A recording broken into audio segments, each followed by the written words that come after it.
ভাবুন তো, মানুষ পা থাকা সত্ত্বেও পা দিয়ে হাঁটে না। আফ্রিকার ইথিওপিয়ার বান্না সম্প্রদায়ের মানুষ হাঁটার জন্য ব্যবহার করে দুটি লম্বা কাঠের লাঠি। এই লাঠি সাধারণত 2.5 থেকে 3 মিটার লম্বা হয়। লাঠাটির উপরের অংশে থাকা বিশেষ অংশে পা রেখে তারা ভারসাম্য ধরে এগিয়ে যায়। তবে শুরু করাটাই সবচেয়ে কঠিন। প্রথমে লাঠি সামনে হেলিয়ে রেখে ছোট্ট দৌড় দিয়ে লাফিয়ে উঠে পায়ের জায়গায় দাঁড়াতে হয়। অবাক করার বিষয় হলো, ছোট বাচ্চা থেকে বড় সবাই এই কৌশলে দক্ষ। কিন্তু তারা এমন অদ্ভুতভাবে হাঁটে কেন? কারণ এই এলাকার ঘাসের মধ্যে থাকে বিষাক্ত সাপ, পোকামাকড় ও বিচ্ছু। লাঠির সাহায্যে উঁচুতে থেকে চললে বিপদ কমে যায়।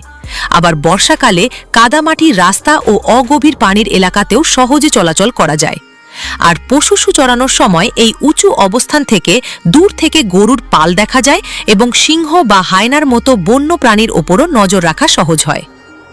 মানুষের বুদ্ধি আর পরিবেশের সঙ্গে মানিয়ে নেওয়ার ক্ষমতা সত্যিই অবিশ্বাস্য।